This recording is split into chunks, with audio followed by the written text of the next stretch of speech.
Have you ever met someone whose age made no sense? Not in their appearance necessarily, but in the way they moved through the world, the curiosity in their eyes, the aliveness in their conversations, the way they approached life, not with the resigned familiarity of someone who has seen it all and stopped expecting anything, but with a genuine, almost childlike openness to what might still be possible. And then you meet someone decades younger technically, who feels old, not in years, in spirit, closed, certain, done learning, done wondering, done being surprised. Carl Jung studied this phenomenon for decades, and what he discovered was not what most people expect. He found that psychological age, the age of the inner life, has almost nothing to do with the number of years you have lived. It has everything to do with two specific habits. Not supplements, not routines, not physical practices, though those matter too in their own way. Two internal habits, two ways of relating to your own inner life that, practiced consistently, keep the most essential part of you, the part that wonders, that grows, that remains genuinely alive to possibility, young in the truest sense of that word, and two specific ways of abandoning these habits that age you not in your body, but in your soul, faster than any number of years ever could. Today, I want to give you both of them, in full, with the exact practices Jung identified for cultivating each one. Stay until the very end, because the second habit is the one most people never discover and the one Jung considered the most essential of all. Before we get to the two habits, I want to make sure we understand what we're actually talking about. Jung made a distinction that most psychology has still not fully caught up with. He distinguished between chronological age, the number of years your body has existed, and what he called psychological vitality, the aliveness, flexibility, and genuine openness of the inner life. And he observed something that was, to him, almost mathematically consistent. Psychological vitality does not decline with years. It declines with specific habits of mind, with specific ways of relating to experience, to uncertainty, to the unknown. People who maintain psychological vitality into very late life all share certain inner qualities. They remain genuinely curious, not performatively, but actually interested in things they don't yet understand. They remain willing to be changed by their experiences, not just to have experiences that confirm what they already believe.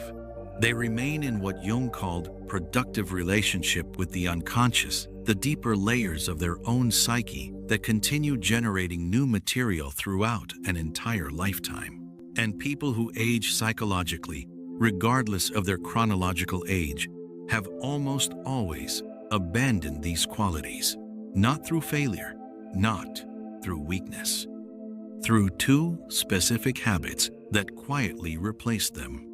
Understanding those habits is where we begin. The first habit Jung identified as essential to psychological vitality is one that sounds almost too simple: genuine curiosity. Not the performed version, not the kind of curiosity that is really just seeking confirmation of what you already believe. Not the kind of intellectual engagement that stays safely within the territory you have already mastered. Genuine curiosity, the willingness, real, practiced, daily willingness to be genuinely interested in something you do not yet understand, to sit with not knowing long enough to actually learn something new, to allow your existing framework of understanding to be genuinely challenged, genuinely expanded, genuinely changed.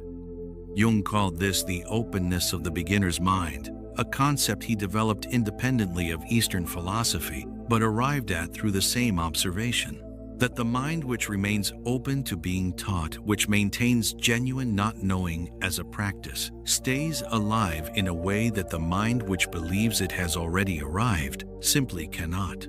Here is what genuine curiosity is not. It is not consuming more information.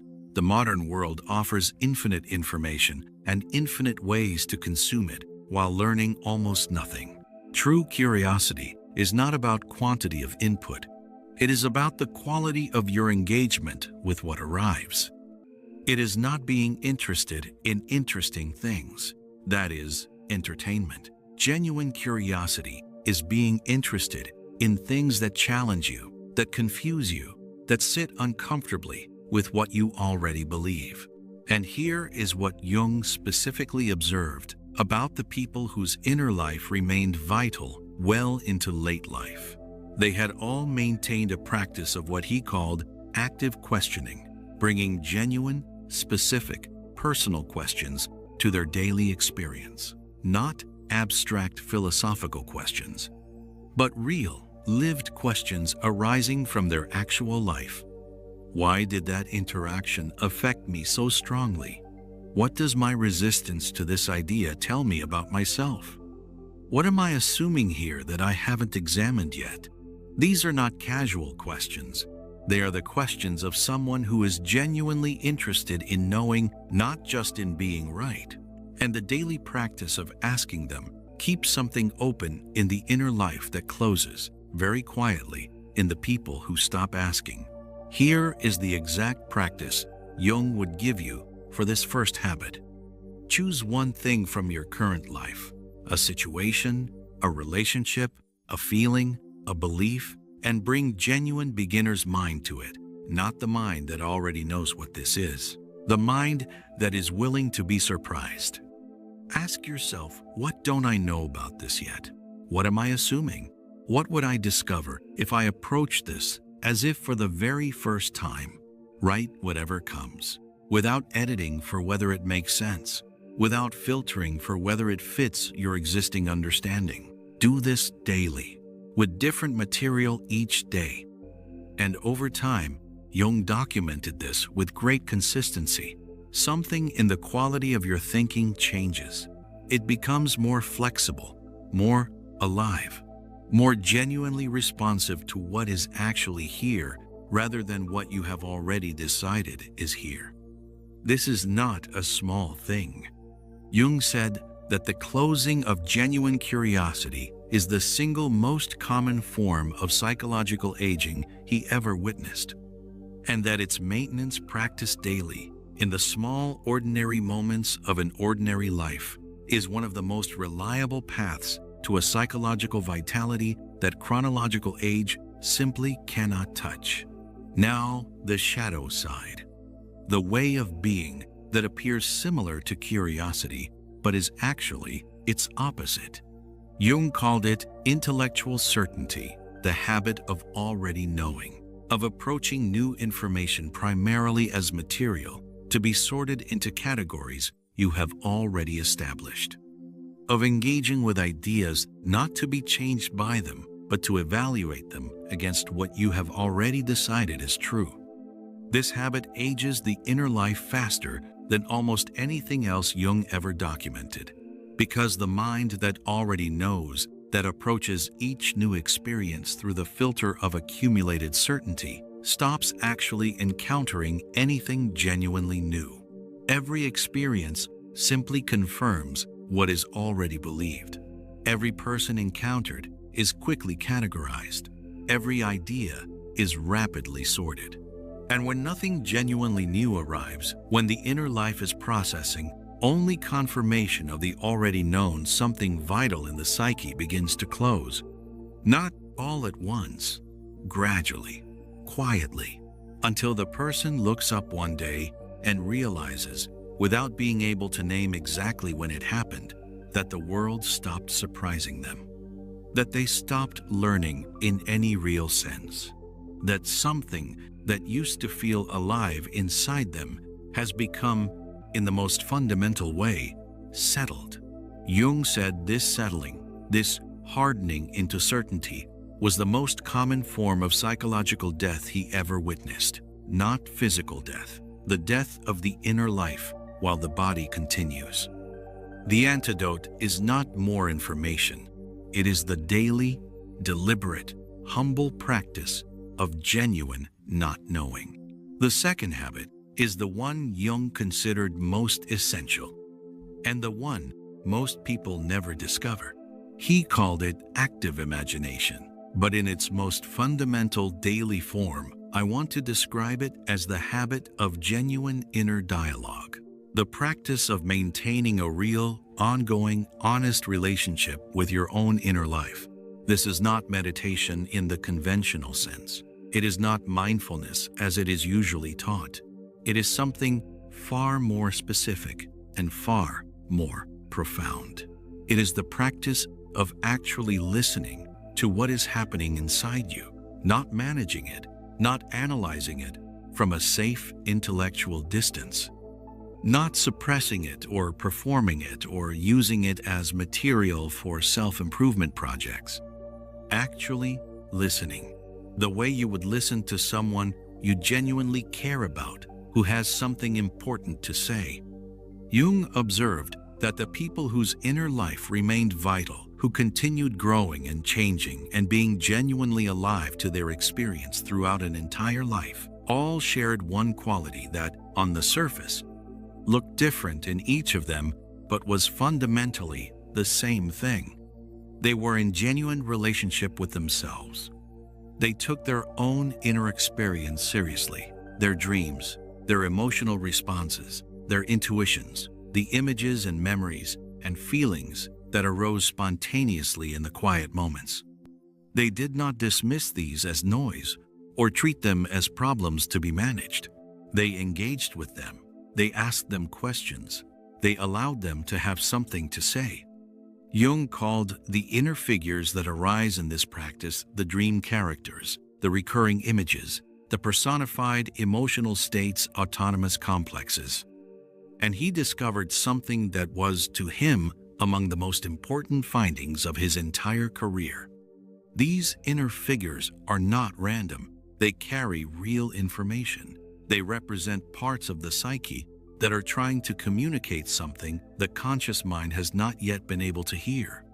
And when you learn to listen to them genuinely, respectfully, with the same quality of attention you would give to a trusted friend, they become, over time, some of the most reliable guides to your own psychological truth that you will ever encounter. Here is the exact practice Jung used and taught for developing this habit. Set aside 15 minutes, in the morning if possible, before the day's demands have fully taken over. Sit quietly, close your eyes, and simply, without trying to make anything happen, notice what is already present in your inner landscape. A mood, an image, a fragment of a dream, a feeling that doesn't quite have a name, a thought that keeps recurring. Whatever is most present, turn toward it, not to analyze it, to engage with it. Ask it as you would ask a person, "What are you here to tell me?" And then this is the part that requires practice. Actually wait for an answer, not an intellectual answer manufactured by your thinking mind. Something that arises from deeper than that. An image, you, a feeling that shifts, a word that comes unexpectedly, a memory that surfaces. Write down whatever comes, without editing, without evaluating whether it makes sense. Do this daily. Jung found, and I want to be precise about this because it is important that this practice does not produce dramatic results quickly. It is not a technique for immediate insight. It is a relationship being built, slowly, consistently, over months and years. But the relationship it builds is unlike any other, because as you develop a genuine, daily dialogue with your own inner life, as you become someone who actually listens to yourself, who takes your own inner experience seriously as a source of genuine information, something begins to change in how you move through the world. You become more genuinely present, not because you are trying to be mindful, but because your inner life is actually engaged, actually alive, actually in conversation with your outer experience in real time. You become more genuinely yourself, not through effort or self-improvement, but because you are in regular contact with what is actually true for you. Beneath the performance and the persona and the accumulated accommodations of a life lived partly for others' expectations, and you become, in the deepest sense of the word, younger. Not in years, in the quality of your inner life, in the freshness of your engagement with your own experience, in the genuine aliveness of a psyche that is not settled, not closed, not done, but actively, genuinely, curiously alive to what it still has to discover. The shadow of this second habit is what Jung called psychological isolation, the gradual, often unconscious cutting off of relationship with the inner life. It looks like this. The inner life becomes territory to be managed rather than encountered.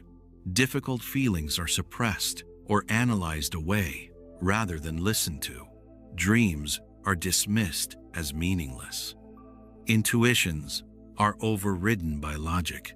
The quiet inner signals that arise in the still moments are drowned out by the noise of busyness, productivity, and constant external input. Over time, the inner life stops generating material that the person can hear, not because it stops generating. It never stops, but because the channel of genuine reception has been closed through disuse. And when that happens, when the conversation between the conscious self and the deeper layers of the psyche has been sufficiently disrupted, a specific kind of psychological flatness sets in. Life becomes repetitive in a way that has nothing to do with circumstances, the same thoughts, the same reactions, the same patterns. Because without the ongoing input of the unconscious, without the new material that genuine inner dialogue continuously provides, the conscious mind is simply recycling what it already has. This is the deepest form of psychological aging that Jung documented. And its reversal, the gradual reopening of genuine inner dialogue, is available to anyone willing to practice it. 2 habits, that is all. Genuine curiosity, bringing real beginner's mind to your daily experience, and genuine inner dialogue, maintaining a real, honest, listening relationship with your own inner life. Neither requires special circumstances. Neither requires significant time. Both require only one thing: the willingness to practice them deliberately, daily, as the ordinary ongoing work of a life, committed to remaining genuinely alive. Tell me in the comments, which of these 2 habits do you feel most called to develop? Curiosity or inner dialogue?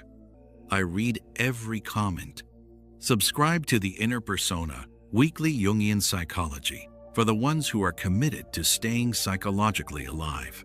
Because your inner life does not have to age. It only has to be tended.